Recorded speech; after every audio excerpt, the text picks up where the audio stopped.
कहानी की शुरुआत होती है एक घने जंगल को दिखाते हुए। एक आदमी पागलों की तरह भाग रहा था, इस उम्मीद में कि शायद उसे इस जंगल से भाग निकलने का कोई रास्ता मिल जाए। लेकिन ये जंगल इतना घना था कि यहाँ से बाहर जाने का कोई रास्ता नहीं नजर आ रहा था। यह आदमी सूरज को देखते हुए आगे बढ़ता है, लेकिन अब सूरज भी धीरे धीरे ढल रहा था। मगर इस आदमी ने भागना नहीं छोड़ा। भागते भागते एक पॉइंट आया जहाँ एक बोर्ड पर लिखा हुआ था पॉइंट ऑफ नो रिटर्न, यानी वहाँ से कोई वापस नहीं जा सकता। साथ ही इस बोर्ड पर नंबर 108B लिखा हुआ था। ये देखकर वो और भी ज्यादा परेशान हो जाता है। धीरे धीरे अंधेरा और बढ़ने लगा और पूरे जंगल में एक अजीब सा खौफ फैल गया। तभी अचानक एकदम से सारे परिंदे उड़कर वहाँ से चले जाते हैं। इस आदमी के कई मील के सफर के बाद भी उसे पूरे जंगल में कोई भी एक जंगली जानवर नहीं दिखाई दिया। न जाने ऐसा क्या था जिसे जंगली जानवर भी डर रहे थे। डर के मारे वह आदमी और भी तेजी से भागने लगा, लेकिन कई घंटों का सफर करने के बाद वह आदमी अचानक एक जगह पर आकर रुक गया और उसके चेहरे पर मायूसी छा गई, क्योंकि उसके सामने वही 108 नंबर वाला साइन बोर्ड था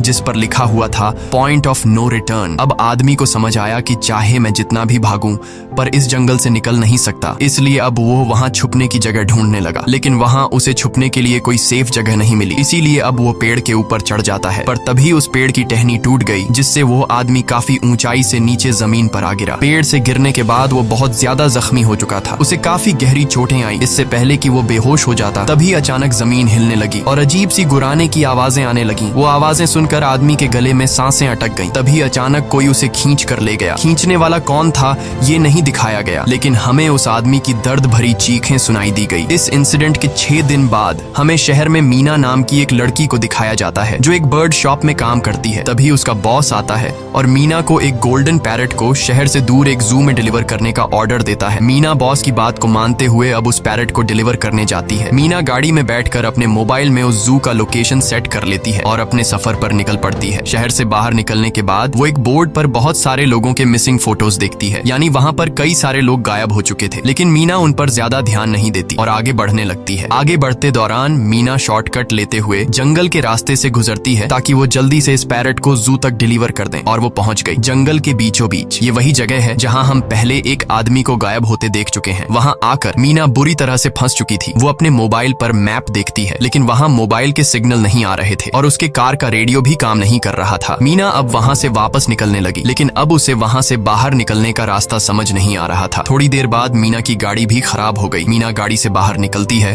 और उसे सामने लगा हुआ वही पॉइंट ऑफ नो रिटर्न वाला बोर्ड दिखाई देता है। मीना को कुछ समझ नहीं आता, इसीलिए वो पैरट के पिंजरे को हाथ में लेकर आसपास मदद ढूंढने आगे चली जाती है, लेकिन वहाँ आसपास किसी भी मदद का नामो निशान तक नहीं था। उसके बाद वो वापस उस जगह पर लौट आती है जहाँ उसने अपनी गाड़ी खड़ी की थी, लेकिन वहाँ से उसकी गाड़ी गायब हो चुकी थी। ये देखकर वो बहुत ज्यादा परेशान हुई। उसे लगा कि शायद वो उस जगह पर नहीं आई है जहाँ उसकी गाड़ी खड़ी थी, बल्कि ये किसी दूसरी जगह पर आ गई है और उसकी गाड़ी कहीं दूसरी जगह में खड़ी है, क्योंकि इस जंगल का हर एक पॉइंट एक ही जैसा दिखाई दे रहा था। अब अंधेरा भी गहरा होता जा रहा था। एकदम से पहले की तरह ही सभी परिंदे इन पेड़ों से उड़ जाते हैं। मीना को अब डर लगने लगा था, क्योंकि जमीन भी जोर जोर से हिल रही थी। मीना को वहाँ आसपास किसी के होने का एहसास होता है। तभी अचानक मीना को दूर किसी का साया नजर आया। मीना भागते हुए उसके पीछे आई, पर उसे वहाँ कोई भी नहीं मिला। तभी अचानक मीना को एक बूढ़ी औरत भागते हुए दिखाई दी। मीना भी दौड़कर उसका पीछा करने लगी। वो उससे मदद मांग रही थी, लेकिन वो औरत रुकती नहीं, तेजी से भागती रहती है। एक बार फिर मीना इस बूढ़ी औरत का पीछा करती है। अचानक वो बूढ़ी औरत फिर से गायब हो गई। मीना जब उसे ढूंढते हुए और आगे बढ़ी तो उसे दूर जंगल में एक बड़ा सा कमरा दिखाई दिया। वो बूढ़ी औरत उस कमरे के दरवाजे को खोलकर मीना से कहती है, अगर जिंदा रहना चाहती हो तो जल्दी से अंदर आओ। ये सुनते ही मीना बिना सोचे समझे दौड़ते हुए उस कमरे की तरफ गई। मीना के अंदर आते ही उसने गेट को लॉक कर दिया। मीना देखती है कि ये कोई अजीब सा कमरा है जिसमें एक बहुत बड़ा सा मिरर लगा हुआ था। उस बूढ़ी औरत के साथ यहाँ 2 और लोग भी थे। मीना घबरा कर उन लोगों से पूछती है, ये कौन सी जगह है? इस पर उस बूढ़ी औरत ने जवाब दिया कि इस जगह को हम दी कोब कहते हैं। मेरा नाम है मैडलिन, ये लड़की है कियारा और इस लड़के का नाम है डेनियल। बूढ़ी औरत मीना से कहती है कि अभी बातचीत का वक्त नहीं है, तुम जल्दी से हमारे साथ मिरर के सामने खड़ी हो जाओ, क्योंकि कोई हमें देखने आने वाला है। मीना पूछती है, आखिर हमें कौन देखने आ रहा है? तो वो बूढ़ी औरत उससे कोई जवाब नहीं देती। एकदम बाहर से अजीब सी आवाजें आने लगी। मीना डर के मारे पूछती है कि ये आवाज किस चीज की है? तो कियारा मीना को बताती है कि इन्हें हम वॉचर्स कहते हैं। वे शीशे के दूसरे ओर से हमें देख रहे हैं, पर हम उन्हें नहीं देख सकते। वे हर रात सूरज ढलने के बाद यहाँ आते हैं और हमें देखते रहते हैं जब तक सुबह का सूरज नहीं निकल आता। तभी शीशे के दूसरी तरफ से शोर आने लगा। मीना पूछती है, ये शोर कैसा है? उस बूढ़ी औरत ने बताया कि वॉचर्स तुम्हारे आने से खुश हैं, तुम्हें यहाँ देखकर तालियां बजा रहे हैं। मीना बुरी तरह से कंफ्यूज थी, वो जल्द से जल्द यहाँ से निकलना चाहती थी। मैडलिन जिन्हें वॉचर्स कह रही थी, न तो अब तक मीना ने उन्हें देखा और न ही किसी और ने देखा था। रात गुजर जाती है, सुबह होने पर ये लोग उस जगह से बाहर निकल आते हैं। मैडलिन बताती है कि वे वॉचर्स सिर्फ रात में ही बाहर निकलते हैं, दिन के वक्त हम लोग जंगल में आजाद घूम सकते हैं। मीना रात भर यही सोच रही थी कि कब सुबह होगी और जल्दी से मैं इस जंगल से बाहर निकल जाऊं, इसीलिए वह फौरन जंगल से बाहर निकलने का रास्ता ढूंढने लग जाती है। तब मैडलिन बाकी सबको उसे रोकने से मना कर देती है, जैसे कि वह जानती हो कि मीना इस जंगल से बाहर नहीं निकल सकती और वह जरूर वापस आएगी। बस मीना को जाते हुए मैडलिन बताती है कि तुम्हारा यह फैसला अच्छा नहीं है, इस जंगल से बाहर निकलने का कोई रास्ता नहीं है। रात होने से पहले हमें इस घर में वापस आना पड़ता है, अगर तुम लेट हो गई तो तुम अपनी जान से हाथ धो बैठोगी। मीना किसी की बात नहीं सुनती और अपने पैरट को लेते हुए तेजी से आगे बढ़ती है। थोड़ा सा आगे बढ़ने पर उसे वहीं पॉइंट ऑफ नो रिटर्न वाला साइन दिखाई देता है। उसे देखकर वो घबरा तो गई, लेकिन उसने हिम्मत नहीं हारी और सूरज को देखकर सूरज की डायरेक्शन में आगे बढ़ती रही, पर जंगल से निकलने में कामयाब नहीं हो सकी। आगे चलकर रास्ता ही खत्म हो गया। मीना ने देखा कि वो एक पहाड़ के टॉप पर खड़ी है, जहाँ से आगे दूर दूर तक जंगल के सिवा कुछ भी नहीं था, इसीलिए वो मायूस होकर नीचे बैठ जाती है। तभी अचानक उसके कंधे पर किसी ने हाथ रखा, वो डर गई और जब उसने पीछे मुड़कर देखा तो वो बूढ़ी औरत मैडलिन थी। यहाँ मैडलिन उसे हौसला देती है और कहती है कि सिर्फ तुम ही नहीं जिसने यहाँ से निकलने की कोशिश की और हार गई, हम भी तुम्हारी तरह ही हार कर यहाँ रुके हैं, यहाँ से बाहर निकलने का कोई रास्ता नहीं, चलो मैं तुम्हें कुछ दिखाती हूँ। मैडलिन मीना को जंगल की तरफ लेकर जाती है। मैडलिन मीना से कहती है, ये जंगल एक शिकारी है और हम सब उसका शिकार, अगर जिंदा रहना चाहती हो तो हमारे साथ ही रहो। मैडलिन उसे पॉइंट ऑफ नो रिटर्न वाले काफी सारे साइन बोर्ड दिखाती है, जो कि जंगल के चारों तरफ गोल घेरे में लगे थे और उनके बीच में था उनका कमरा। मैडलिन बताती है कि यह हमारे घर से आधे दिन के फासले पर लगे हैं, अगर इसे आगे गई तो वापस लौटना मुश्किल हो जाएगा, इसलिए कभी भी यह तुम्हें नजर आए तो तुम इन्हें इग्नोर मत करना। मीना पूछती है, ये सब किसने बनाया? तो वो जवाब देती है, ये एक प्रोफेसर ने बनाया है, लेकिन अब तक उसे किसी ने देखा नहीं है। अब रात हो जाती है, ये लोग वापस उस घर के अंदर आ जाते हैं। हर रात वॉचर्स उन्हें देखने के लिए आते थे। आज कियारा नामी लड़की उनके सामने डांस करती है और कहती है ये सब उन्हें पसंद है। ऐसा नहीं था कि इन चारों को हर रात वॉचर्स के सामने खड़ा ही रहना पड़ता था, ये लोग जो चाहते वह कर सकते थे, बस ये लोग उनकी तरफ अपनी कमर नहीं कर सकते थे। ऐसा करने पर वो लोग बहुत ज्यादा गुस्सा हो जाते थे। रात में तो उन्हें सिर्फ वॉचर्स का मसला था, लेकिन दिन में भी उन्हें बहुत मुश्किलों का सामना करना पड़ता था। ये लोग जंगल से हर रोज अपना पेट भरने के लिए कुछ न कुछ शिकार करके लाते थे, जिससे उनका गुजारा हो जाता। अगले दिन कियारा और मीना दोनों जंगल में शिकार करने जाती हैं। मीना कियारा से पूछती है कि आखिर ये वॉचर्स चाहते क्या हैं? कियारा बताती है, मुझे भी कुछ खास नहीं पता, लेकिन मैडलाइन कहती है कि ये वॉचर्स हमें देखते हैं, हमें ऑब्जर्व करते हैं, लेकिन अगर हमने वॉचर्स को देखा तो हम पागल हो जाएंगे, क्योंकि वॉचर्स बहुत ही खूंखार दिखते हैं। कियारा अब उसे एक गड्ढा दिखाती है और कहती है, ऐसे बहुत से गड्ढे इस जंगल में मौजूद हैं। दिन के वक्त सारे के सारे वॉचर्स उन गड्ढों में रहते हैं और रात में वो यहाँ से बाहर निकल आते। दिन के वक्त ये लोग इसलिए बाहर नहीं आ सकते क्योंकि सूरज की रोशनी उनकी स्किन जलाती है। कियारा मीना को बताती है कि वो 5 महीने पहले अपने पति के साथ इस जंगल में आई थी और तब से वो दोनों यहाँ फंसे हुए थे, पर आज से 6 दिन पहले मेरा पति जंगल में रास्ता ढूंढने निकला है। मुझे उम्मीद है कि वो जरूर वापस आएगा और हम सबको यहाँ से सेफली ले जाएगा। यहाँ हमें मालूम होता है कि असल में कियारा का हस्बैंड वही आदमी था जिससे हमने मूवी के स्टार्ट में देखा था, जिसे कोई यहाँ से खींच कर ले गया और अब वो मारा जा चुका है। इस तरह से बातें करते हुए ये दोनों कमरे के पास वापस लौट आए। यहाँ मैडलिन ने मीना को 3 रूल समझाती है जिंदा रहने के लिए। सबसे पहला ये कि वो रात के वक्त घर का दरवाजा नहीं खोलेगी, दूसरा रात में वो आईने की तरफ अपनी कमर नहीं करेगी और तीसरा ये कि दिन के वक्त वो उन गड्ढों के पास नहीं जाएगी और जितना हो सके रोशनी में रहेगी। जब तक तुम इन रूल्स को फॉलो करोगी तब तक तुम जिंदा रहोगी। लेकिन मीना को मैडलाइन की बातों पर बिल्कुल भी भरोसा नहीं होता। अब उस रात मीना इन वॉचर्स के बारे में जानना चाहती थी, इसीलिए वो शीशे के साथ कान लगाकर आवाजें सुनने की कोशिश करती है। जब उसे कुछ सुनाई नहीं देता तो मीना को मैडलिन की बताई गई वॉचर्स की बातें फेक लगने लगती हैं, इसलिए वह रूल्स को तोड़ते हुए अपनी कमर को शीशे की तरफ करके सो जाती है और ऐसा करने पर इन वॉचर्स को गुस्सा चढ़ जाता है। वो लोग जोर जोर से उस शीशे को मारने लग जाते हैं। शोर से मैडलाइन भी उठ जाती है और वह जल्दी से मीना को शीशे की तरफ खड़े रहने को कहती है और तब जाकर वो वॉचर्स का गुस्सा शांत होता है। यानी जब इंसान वॉचर्स को अपनी पीठ दिखाते हैं तो वह उसे खुद की इंसल्ट मानने लगते हैं। ये रात भी गुजर जाती है और अगले दिन मीना डेनियल के साथ शिकार पर निकलती है। वो डेनियल से पूछती है, क्या आज तक तुमने किसी वॉचर को देखा है? जिस पर डेनियल ने जवाब दिया कि मैंने भी आज तक वॉचर्स को नहीं देखा और जो भी वॉचर्स को देखता है वो जिंदा नहीं बच पाता। तब मीना डेनियल को समझाती है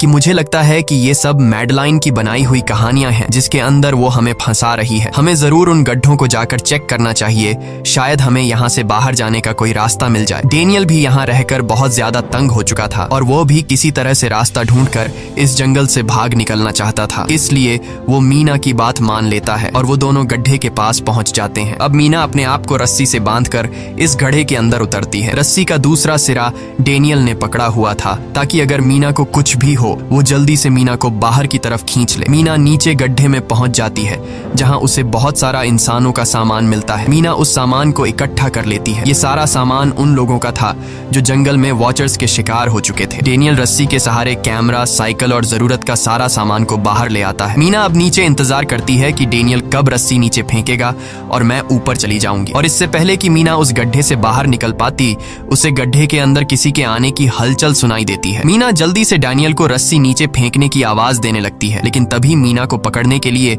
एक वॉचर का हाथ बढ़ने लगता है। पर मीना धूप में खड़ी थी, इसलिए जब उस वॉचर के हाथ पर सूरज की रोशनी पड़ी तो उसका हाथ जलने लगा। इतने में डेनियल ने नीचे मीना के पास रस्सी फेंकी और मीना फौरन जल्दी से बाहर निकल आई। मीना पूरी तरह से डर गई थी। ये लोग उस सारे सामान को लेकर अपनी सेफ हाउस में आ गए, जहां मैडलिन ने उससे पूछा, ये सामान तुम्हें कहां से मिला? ये लोग झूठ बोल देते हैं कि ये सामान उन्हें इस जंगल से मिला। मैडलिन को इस जंगल में रहते हुए बहुत अरसा गुजर चुका था। वो जानती थी कि ये सामान उसे जंगल से नहीं बल्कि एक गड्ढे से मिला होगा। वो मीना से पूछती है, बताओ तुमने गड्ढे के अंदर क्या देखा? लेकिन मीना उसे कुछ नहीं बताती। ये लोग बहुत खुश थे कि आज रात ये लोग वॉचर्स को देख पाएंगे, क्योंकि मीना को गड्ढे के अंदर एक कैमरा मिला था। डेनियल किसी तरह जुगाड़ करके उस कैमरा को टीवी के साथ अटैच कर लेता है ताकि ये लोग भी टीवी पर वॉचर्स को देख पाएं। मैडलिन बार बार उन्हें समझाती है कि ये तुम लोग गलत कर रहे हो, लेकिन ये दोनों उसकी एक बात भी नहीं सुनते। आज रात ये लोग वॉचर्स के इंतजार में बैठे थे ताकि उन्हें वो देख पाए, लेकिन काफी रात होने के बावजूद भी आज कोई वॉचर उन्हें देखने नहीं आया और अब कुछ देर बाद उनके साथ कुछ अजीब सा होने वाला था। ये लोग बातचीत में मसरूफ थे कि तभी उनका दरवाजा खटखटाया जाता है, यानी दरवाजे पर किसी ने दस्तक दी। उन्होंने जल्दी से टीवी की तरफ देखा तो वहां उन्हें इंसानी टांगे दिखाई दे रही थीं। बाहर जो कोई भी था वो कियारा के हस्बैंड की आवाज में बात कर रहा था और वो जल्दी से दरवाजा खोलने को कह रहा था। कियारा को लगा कि जरूर उसका हस्बैंड यहाँ से बाहर निकलने का रास्ता ढूंढ आया है। वो जल्दी से उठकर दरवाजा खोलने के लिए जाती है, लेकिन मैडलिन बीच में आकर दरवाजा खोलने नहीं देती। वो कहती है कि मैं जानती हूँ बाहर तुम्हारा हस्बैंड नहीं है, क्योंकि मैडलिन जानती थी कि रात के इस अंधेरे में कोई भी इंसान इस कमरे तक नहीं पहुंच सकता। लेकिन कियारा को मैडलिन की बातों पर यकीन नहीं होता और वो दरवाजा खोलने की कोशिश करती है, जिसके बाद मैडलिन कियारा से कहती है कि वो तुम्हें फंसा रहा है, तुम उसका इम्तिहान ले लो, तुम उसे कोई ऐसी बात पूछो जिसके बारे में सिर्फ तुम या तुम्हारा हस्बैंड जानता हो। कियारा बाहर खड़े हुए इंसान से एक किताब के बारे में सवाल करती है जिसके बारे में उसे पता होना चाहिए था, लेकिन जब बाहर खड़ा हुआ इंसान कोई जवाब नहीं देता तो ये समझ जाते हैं कि ये वॉचर ही है। ये लोग जब दरवाजा नहीं खोलते तो वॉचर उनके बाहर लगाए हुए कैमरा को तोड़ देता है और यहाँ हमें एक बात पता चलती है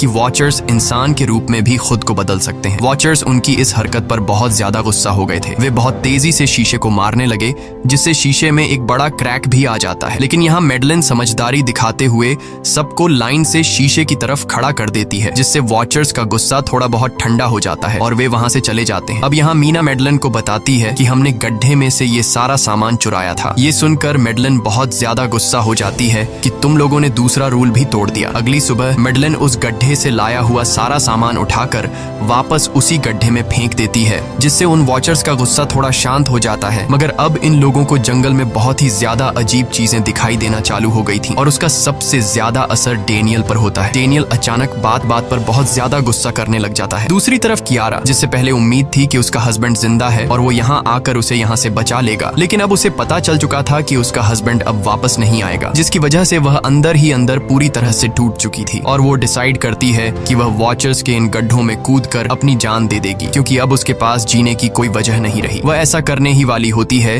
कि मीना आकर उसे बचा लेती है। इसी बीच हम देखते हैं कि डेनियल मैडलिन की तरफ अजीब तरह से देख रहा होता है और वह गुस्से में आकर मैडलिन को पेड़ के साथ बांध लेता है। डेनियल ने कहा कि अब मैं इस बुढ़िया के कोई रूल्स नहीं मानूंगा, अब यहाँ सिर्फ मेरी बात मानी जाएगी। अब रात होने वाली थी, इसलिए डेनियल कमरे की तरफ भागा और कियारा भी उसके पीछे भागी, लेकिन मीना मैडलिन के पास आई और उसकी रस्सियां खोलने लगी। दूसरी तरफ डेनियल ने कियारा को लेकर कमरे का दरवाजा अंदर से बंद कर दिया और मीना और मैडलिन को बाहर वॉचर्स के लिए छोड़ दिया। मीना और मैडलिन डेनियल से दरवाजा खोलने के लिए गिड़गिड़ाते रहे। डेनियल से रिक्वेस्ट करते हैं कि प्लीज दरवाजा खोल दो, लेकिन डेनियल ने दरवाजा नहीं खोला। अब बाहर चारों तरफ अंधेरा छा गया और वॉचर्स के आने का टाइम हो गया, इसलिए अब मजबूरन उन्हें अपनी जान बचाने के लिए एक घने पेड़ के नीचे रहकर छिपना पड़ा। थोड़ी देर बाद उन्हें वॉचर्स की गुराने की आवाजें आने लगी। इस टाइम मीना और मैडलिन के साथ हमें भी उन वॉचर्स की एक झलक दिखाई जाती है। ये लोग लंबे, पतले और खतरनाक थे। सब अपने अपने गड्ढों से निकलकर इंसानों को देखने के लिए उस सेफ रूम तक पहुंचते हैं। और जब ये लोग देखते हैं कि मीना और मैडलिन वहां नहीं हैं, तो वो उनको खाने के लिए जंगल में ढूंढने लग जाते हैं। और जब ये वॉचर्स दूर जाते हैं तो मौके का फायदा उठाते हुए ये दोनों फिर से सेफ रूम तक आ जाते हैं और डैनियल से रो रो कर दरवाजा खोलने को कहते हैं। इस बार डैनियल के दिल में रहम जाग जाता है और वो उनके लिए दरवाजा खोल लेता है। अब अंदर जाने के बाद पहले तो मैडलिन डैनियल पर गुस्सा करती है और फिर इन सबको शीशे के सामने खड़ा करके वॉचर्स के बारे में कुछ बातें बताती है। मैडलिन ने कहा कि अब तक हम बहुत से रूल्स तोड़ चुके हैं, इसलिए मुझे नहीं लगता कि इस बार वॉचर्स हमें माफ करेंगे। मैं तुम लोगों को वॉचर्स के बारे में कुछ सच्चाई बताना चाहती हूँ। दरअसल मैं जब यहाँ पहली बार आई थी तो मैंने कुछ ऐसा देखा जिससे मेरे होश उड़ गए। मैंने अपना ही एक डुप्लीकेट देखा। असल में वो एक वॉचर था जो मेरा रूप लेने की कोशिश कर रहा था। हालांकि उसकी आंखें और बाल बिल्कुल परफेक्ट नहीं थे। मीना ने पूछा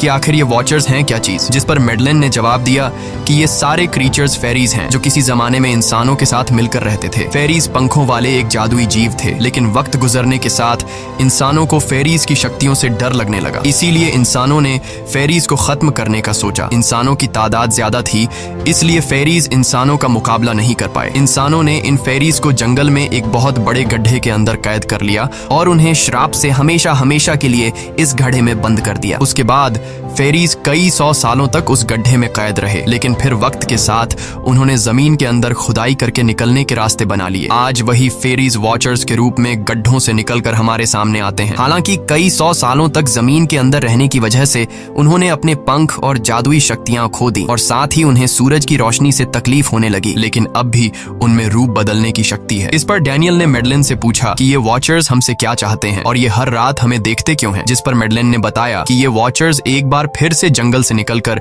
इंसानों के बीच रहना चाहते हैं, लेकिन अपने असली रूप में ये इंसानों के बीच नहीं रह सकते। इसीलिए उन्होंने हमें यहाँ रखा हुआ है ताकि हमें देखकर हमारा रूप ले सकें और हमसे आज के दौर के तौर तरीके सीखकर इंसानों के बीच रह सकें। मैडलिन ये सब बातें बता ही रही थी कि अचानक सभी वॉचर्स वापस लौट आए और जब वॉचर्स को पता चलता है कि मैडलिन और मीना वापस अपने कमरे में आ गए हैं तो वो सब गुस्से से भड़क उठे और दरवाजा तोड़ने की कोशिश करने लगे। इन चारों ने टेबल को खींचकर दरवाजे के सामने रख दिया ताकि दरवाजा वॉचर्स तोड़ न सके, लेकिन वॉचर्स की ताकत काफी ज्यादा थी और इन चारों को पता चल चुका था कि जल्द ही वॉचर्स अंदर आ जाएंगे और उन्हें मौत अपनी आंखों के सामने दिखाई दे रही थी। तभी उन्होंने देखा कि टेबल को घसीटकर दरवाजे तक ले जाने की वजह से कारपेट पलट गई है। जब उन्होंने कारपेट हटाया तो उन्हें नीचे एक बड़ा लोहे का गेट नजर आया। उन्होंने जल्दी से गेट खोला तो उन्हें पता लगा कि नीचे एक बहुत बड़ा बंकर है। ये लोग जल्दी से उस बंकर के अंदर घुस गए और ऊपर से लोहे का गेट बंद कर दिया। ये लोग इस बात को लेकर परेशान थे कि ये बंकर यहाँ पर मौजूद था और इन लोगों को पता भी नहीं चला। इस बंकर के नीचे बहुत फैसिलिटीज थी, हजारों दिन का खाना, एक कंप्यूटर और भी बहुत सारा जरूरत का सामान रखा था। मीना जानना चाहती थी कि आखिर ये जगह किसने बनाई, इसीलिए वो उस कंप्यूटर को ऑन कर लेती है। उस कंप्यूटर में बहुत सारा डेटा सेफ था, जिसे खोलने पर उन्हें पता चलता है कि ये सारी जगह प्रोफेसर मार्टिन ने बनाई थी। असल में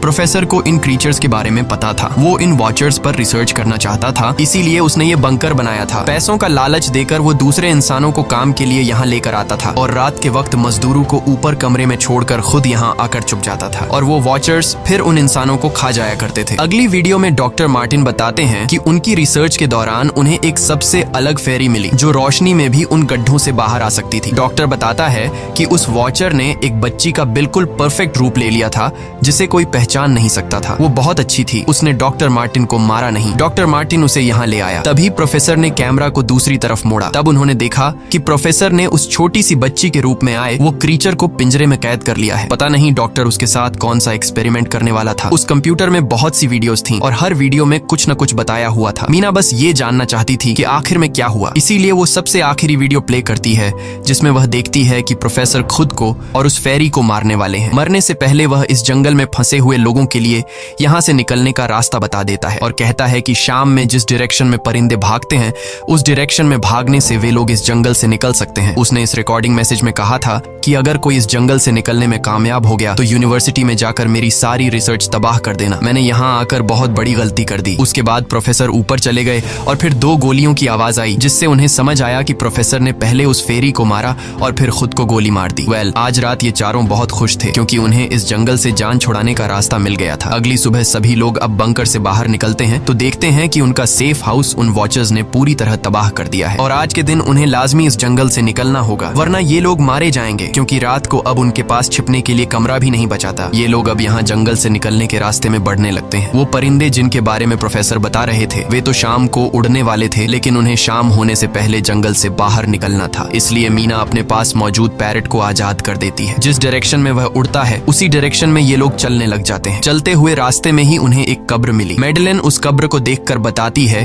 कि एक वक्त था जब ये लोग इंसानों के साथ रहते थे, लेकिन इंसानों ने उनके साथ बहुत बुरा किया, धोखा किया और उन्हें यहाँ जंगलों में फंसाकर खुद चले गए। कई घंटे सफर करने के बाद ये लोग एक नदी के पास पहुंच गए। वहाँ उन्हें प्रोफेसर का एक बोट मिला, जिसको देखकर ये लोग बहुत खुश हुए। लेकिन उनकी खुशी अब कुछ ही देर की मेहमान थी, क्योंकि अब अंधेरा हो चुका था और वॉचर्स के आने का वक्त हो गया था। उससे पहले कि ये लोग डॉक्टर मार्टिन की बोट में बैठकर यहाँ से दूर चले जाते, तभी उन्हें पीछे से किसी की आवाज आई। जब उन्होंने पीछे मुड़कर देखा तो वो कियारा का हस्बैंड था, जो मदद के लिए चिल्ला रहा था। वो बहुत ही जख्मी हालत में था। बाकी सब बोट में बैठ चुके थे, इसलिए डेनियल अकेला उसकी मदद के लिए गया। डेनियल कियारा के हस्बैंड को खींचकर बोट की तरफ लाने लगा, लेकिन तभी ये लोग बोट से देखते हैं कि डेनियल जिसकी मदद करने गया वह कोई इंसान नहीं बल्कि एक वॉचर है, जिसने उनके सामने ही डेनियल का रूप ले लिया। वो लोग कुछ भी नहीं कर पा रहे थे। अब उस वॉचर ने डेनियल को मार दिया। उन्हें इस बात का पता था कि वॉचर्स इस नदी को पार नहीं कर सकते हैं और फाइनली ये लोग खुद इस नदी को पार करके शहर तक पहुंच जाते हैं। और कहानी में असल ट्विस्ट इसके बाद आया। शहर पहुंचने के बाद ये तीनों अलग अलग रास्तों पर चले गए और कुछ दिनों बाद अब मीना जल्दी से डॉक्टर मार्टिन के कहने के मुताबिक उनके यूनिवर्सिटी में उनका सारा डेटा खत्म करने के लिए आई। उससे पहले कि वह उनका रिसर्च डेटा डिलीट कर देती, तभी उससे वहाँ एक टेप रिकॉर्डर मिला और उस टेप रिकॉर्डर से मीना को एक नया राज मालूम हुआ। जब हजारों साल पहले इंसान और फेरीज एक साथ रहते थे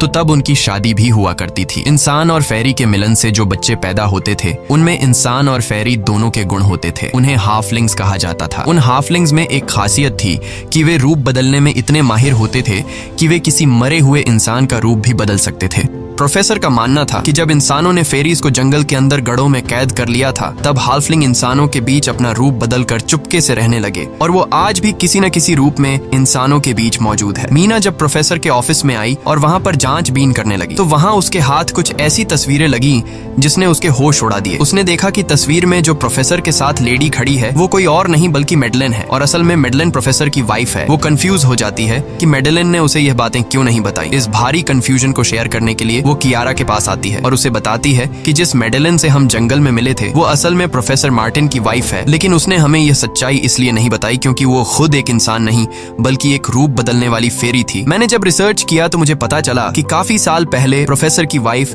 मैडेलिन कैंसर की वजह से मर गई थी। ये सुनकर कियारा कहती है कि फिर वो मैडेलिन कौन थी जो इतने समय से हमारे साथ थी। इस पर मीना कहती है, मुझे सब समझ आ रहा है। दरअसल प्रोफेसर अपनी वाइफ के मरने से बहुत दुखी थे और उसे हर हाल में वापस पाना चाहते थे और जब प्रोफेसर को इन रूप बदलने वाली फेरीज के बारे में पता चला तो प्रोफेसर ने उस रूप बदलने वाली फेरी को पिंजरे में कैद किया, जो एक बच्ची का परफेक्ट रूप लेकर उनके पास आई थी। प्रोफेसर ने अपनी वाइफ की फोटो दिखाते हुए उस फेरी को अपनी वाइफ मैडेलिन जैसा बना दिया, क्योंकि वो फेरी बाकी फेरीज से अलग थी। वो दिन में भी बाहर आ सकती थी। मीना ने कहा कि मैंने मैडेलिन को यहाँ बुला लिया है, हमें किसी तरह से करके उसे वापस जंगल भेजना होगा। तभी एक कार वहाँ आकर रुकी। जब उस कार से जो इंसान उतरा उसे देखकर मीना के गले में सांस अटक गई। वो कियारा थी, यानी कि अब तक जो मीना के साथ थी वो मैडेलिन थी। उसने कियारा का रूप ले रखा था। कियारा जैसे ही घर के अंदर आई तभी मैडेलिन ने कियारा के हस्बैंड के रूप में बदलकर उसे बेहोश कर दिया। मीना ने मैडेलिन से कहा, आखिर तुम चाहती क्या हो? जिस पर मैडेलिन गुस्से में आकर कहा, मैं फेरीज की सबसे अलग मखलूक हूँ। मेरे सभी साथी बचपन से मुझे चिढ़ाते थे। वो मुझे अपने साथ नहीं रहने देते क्योंकि मैं सबसे अलग थी। मैं उस जंगल में अकेली पड़ चुकी थी और मैं उस जंगल से निकलकर बाहर लोगों के साथ मिलकर रहना चाहती थी। फिर एक दिन प्रोफेसर उस जंगल में आया। उसने मुझे पिंजरे में कैद कर लिया। उसने मुझसे कहा कि अगर मैं उसकी वाइफ का रूप ले लूं तो वह मुझे जंगल से बाहर ले जाएगा। मैंने उसकी बात मान ली। प्रोफेसर ने मुझे मैडेलिन की सारी बातें सिखाई और बाद में उस धोखेबाज प्रोफेसर ने मुझे मारने की कोशिश की, लेकिन उससे पहले कि वो मुझे मार पाता मैंने उसे ही मार डाला। तुम इंसान कभी भी भरोसे के लायक नहीं थे और न ही रहोगे। अब तुम भी मेरी सच्चाई जान चुकी हो, इसलिए तुम्हें भी मरना होगा और तुम्हें मारने के बाद मैं तुम्हारे रूप में इंसानों के बीच रहूंगी। यह कहकर मैडेलिन ने मीना का रूप ले लिया और उसका गला दबाकर उसे मारने लगी। तब मीना ने मैडेलिन से कहा कि क्या प्रोफेसर ने तुमसे यह नहीं कहा कि तुम क्यों दिन में निकल सकती हो। असल में तुम हाइब्रिड हो, आधी इंसान और आधी फेरी, इसीलिए तुम इंसानों और फेरीज के बीच रह सकती हो। मुझे पता है कि दुनिया में अकेला रहना कैसा होता है, लेकिन तुम अकेली हाफलिंग नहीं हो। तुम्हारे जैसे और भी हाफलिंग्स हैं जो किसी न किसी रूप में इंसानों के बीच रह रहे हैं। इस सच्चाई का पता चलते ही मैडलिन का शरीर अचानक अपने असली रूप में आने लगा। देखते ही देखते उसके पंख निकल आए, जिसके बाद वो मीना को यहीं पर छोड़कर यहाँ से उड़ जाती है। इसके बाद कुछ हफ्तों के बाद का सीन दिखाया जाता है, जहाँ मीना अपनी सिस्टर के साथ रहने लगी है। उसने अपनी सिस्टर को बताया कि शायद वो फेरी अभी भी मेरा पीछा कर रही है। तब मीना की सिस्टर उसे कहती है कि तुम डरो मत, ऐसा कुछ नहीं है। और कहानी के एंड में हम एक छोटी बच्ची को देखते हैं जो कि उस वक्त मीना के घर के नीचे खड़ी थी। ये कोई और नहीं बल्कि मैडलिन थी, जो अब उनके दुनिया में उस रूप में रह रही है। और इसी के साथ ये कहानी खत्म हो जाती है। अगर आपको ये वीडियो अच्छी लगी हो तो हमारे चैनल को सब्सक्राइब और वीडियो को लाइक जरूर कीजिएगा।